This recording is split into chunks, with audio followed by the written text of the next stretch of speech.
Hola, mis inquietos alumnos. Vamos a iniciar la unidad de estequiometría con las relaciones de masa en las reacciones químicas. Sabemos que la masa del átomo depende del número de protones, neutrones y electrones. Pero el átomo es muy pequeño y no lo podemos pesar. Por eso usamos masas relacionadas con la masa de otro átomo, en este caso con el átomo de carbono 12.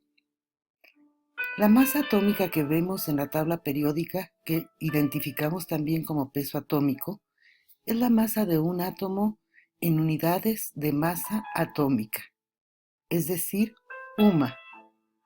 La UMA se define como una masa exactamente igual a un doceavo de la masa de un átomo de carbono 12. El carbono 12 es un isótopo que contiene 6 protones y 6 neutrones. Al establecer la masa del carbono 12 como 12 UMA, este átomo se usa como referencia para medir la masa de los demás elementos. Siempre que veas la tabla periódica y busques la masa atómica de un elemento, sabrás que es una masa promedio, es decir, es la masa de una mezcla de isótopos de ese elemento. Isótopos son átomos del mismo elemento, pero que difieren en número de masa. La diferencia se da en su masa por el número de protones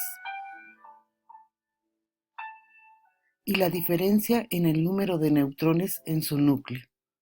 Como vemos aquí, los isótopos del hidrógeno.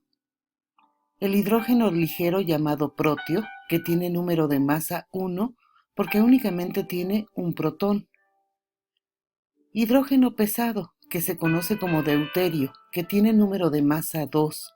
Si te fijas en su núcleo, además del protón, tiene un neutrón. El hidrógeno de peso triple, llamado tritrio, él tiene número de masa 3. Observa su núcleo, sigue teniendo un solo protón, pero ahora tiene 2 neutrones. Esa diferencia de masa se da precisamente por el número de neutrones.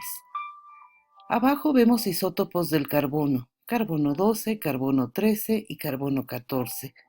La diferencia también aquí podrás observar que es el número de neutrones que tiene en su núcleo. Podrás observar que tiene los mismos 6 protones, pero va variando su número de neutrones. Te comentaba que en la tabla periódica lo que podemos ver son masas promedio de acuerdo al número de isótopos que tiene cada uno de los elementos. Aquí con este ejemplo veremos cómo se determina una masa promedio de los elementos. Tenemos de ejemplo al cobre, que tiene 2 isótopos estables. Un cobre que se conoce como cobre 63 y el otro que se conoce como cobre 65. El cobre 63 tiene una masa exacta de 62.93 suma y hay una abundancia en la naturaleza de este isótopo de 69.09%. Mientras que el cobre 65 tiene una masa de 64.9278 UMA y una abundancia en la naturaleza de 30.91. Para determinar su masa promedio, primero vamos a convertir los porcentajes a fracción dividiendo entre 6 sus porcentajes de abundancia en la naturaleza. Así, para el cobre 63 dividiremos su abundancia de 69.09 entre 100, que nos va a dar 0.6909. Mientras que para el cobre 65 vamos a dividir su abundancia en la naturaleza de 30.91 entre 100, lo que nos va a dar como resultado 0.3091. Como segundo paso, ahora vamos a multiplicar la masa de cada isótopo por su fracción porcentual y al final los productos los vamos a sumar para obtener el resultado final. Así tenemos entonces la masa del cobre 63, 62.93 suma, multiplicado por su fracción porcentual. Y al producto de esta operación le vamos a sumar el resultado de 64.9278, que es la masa exacta del cobre 65, multiplicada por su fracción porcentual de 0.3091. Los resultados de estas dos operaciones las vamos a sumar y tendremos un resultado de 63.5475 UMA. Vamos a redondear la cifra a 4 dígitos significativos, a 4 cifras significativas, que es como la observamos en la tabla periódica, y nos quedará 63.55 UMA. Si verificas con la tabla periódica, podrás ver que esa es la cifra que se presenta para el cobre, es decir, se presenta su masa promedio de acuerdo a los isótopos que presenta este elemento. ¿Estás listo para hacer un ejercicio de práctica? Veamos al boro, que tiene dos isótopos estables. El boro 10, cuya masa es 10.0129 UMA y una abundancia en la naturaleza de 19.78%. Y el boro 11, que tiene una masa de 11.0093 UMA y una abundancia en la naturaleza de 80.22%. Para calcular su masa promedio del boro, vas a tener que convertir primero el porcentaje de abundancia de cada isótopo a una fracción porcentual. Recuerda que tienes que dividir ese porcentaje de abundancia entre 100.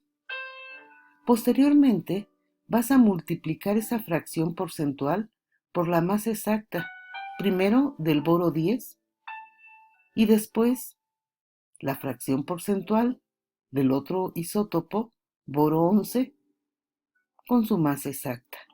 La suma de los dos productos te va a dar un resultado que posteriormente convertirás a una cifra de 4 dígitos significativos. Verifica con la tabla periódica y observa cómo el resultado es similar al que se presenta en la misma. Veamos ahora el número de Avogadro y la masa molar de un elemento.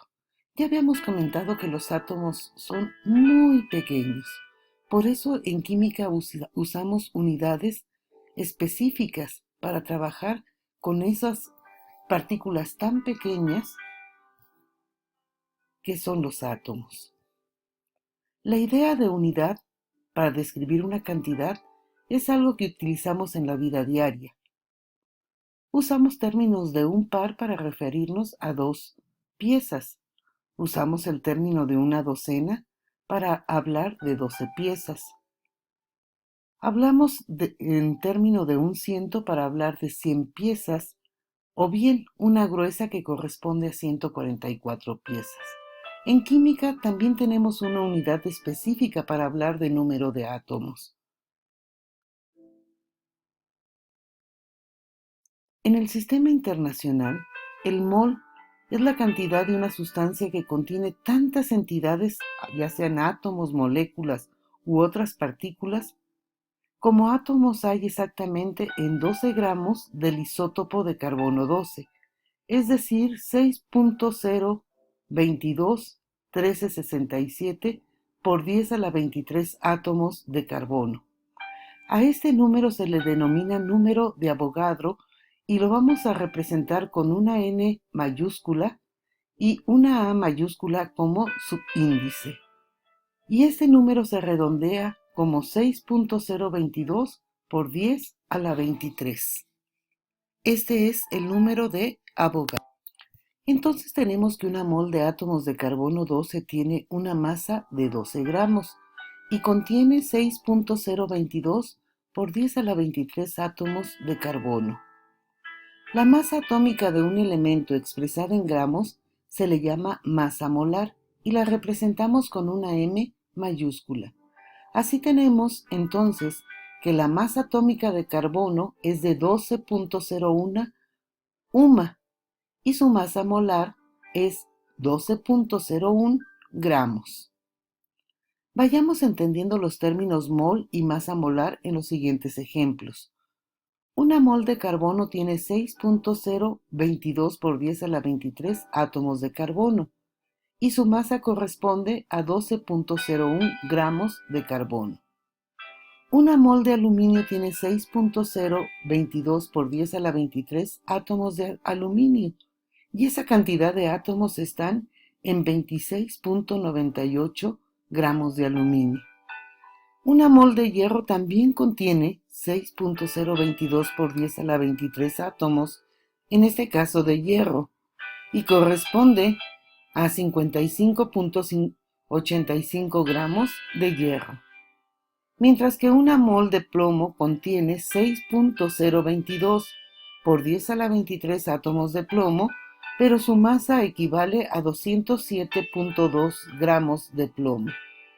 Estas cantidades de plomo, hierro, aluminio, carbono, las obtuvimos de la tabla periódica, corresponden a sus masas atómicas, pero como estamos hablando de mol, entonces lo expresamos en gramos. Concluimos, una mol de cualquier sustancia tiene 6.022 por 10 a la 23 partículas de esas sustancias, que podrían ser átomos, podrían ser moléculas, podrían ser cationes, podrían ser aniones, etc. Y una mol va a ser siempre igual a la masa molar del elemento o de la molécula o de la fórmula unitaria. Con esta nueva información también podemos resolver problemas. Veamos un problema con el zinc. El zinc es un metal plateado. Se utiliza en aleación con el cobre para obtener el latón. O también sirve para recubrir con zinc al hierro para evitar que este último se oxide. Ahí podemos ver ejemplos de cómo la aleación de latón se utiliza mucho en la cerrajería, mientras que el clavo cubierto de zinc evita que éste se oxide fácilmente. ¿Cuántos moles de zinc hay en 23.3 gramos de zinc? Hacemos un planteamiento de regla de 3 y decimos una mol de zinc equivale a 65.39 gramos de zinc. Esa cifra la sacamos de la tabla periódica. ¿A qué número de moles corresponden 23.3 gramos de zinc? Despejamos la X y multiplicamos entonces una mol de zinc por 23.3 gramos de zinc entre 65.39 gramos de zinc. Al hacer las operaciones nos da un resultado de 0.356 moles de zinc. Con esta misma información también podemos determinar cuántos átomos de zinc hay en esos 23.3 gramos de zinc y cambiamos el planteamiento de la regla de 3 y decimos en 65.39 gramos de zinc hay 6.022 por 10 a la 23 átomos de zinc y en esos 23.3 gramos de zinc hay X. Despejamos X y nos queda 23.3 gramos de zinc por 6.022 por 10 a la 23 y dividimos entre 65.39 gramos de zinc, lo cual nos da un resultado de 2.15 por 10 a la 23 átomos de zinc. Ahora tú, ¿cuántos gramos de plomo hay en 12.4 moles de plomo? El plomo también es un elemento que utilizamos muchísimo. Lo vemos en los perdigones, los vemos en material de plomería y lo vemos como tóxico en algunos productos de belleza. Ahora veamos la diferencia entre masa molecular y masa molar. Cuando hablamos de masa molecular, estamos hablando de la suma de masas atómicas en UMA de cada elemento en un compuesto químico. Y cuando hablamos de masa molar, es esa misma masa molecular pero expresada en gramos. Aquí tenemos dos ejemplos de cómo determinamos masa molecular y cómo podemos también determinar masa molar. La única diferencia es la unidad con la que la presentamos. Masa molecular en UMA, masa molar en gramos.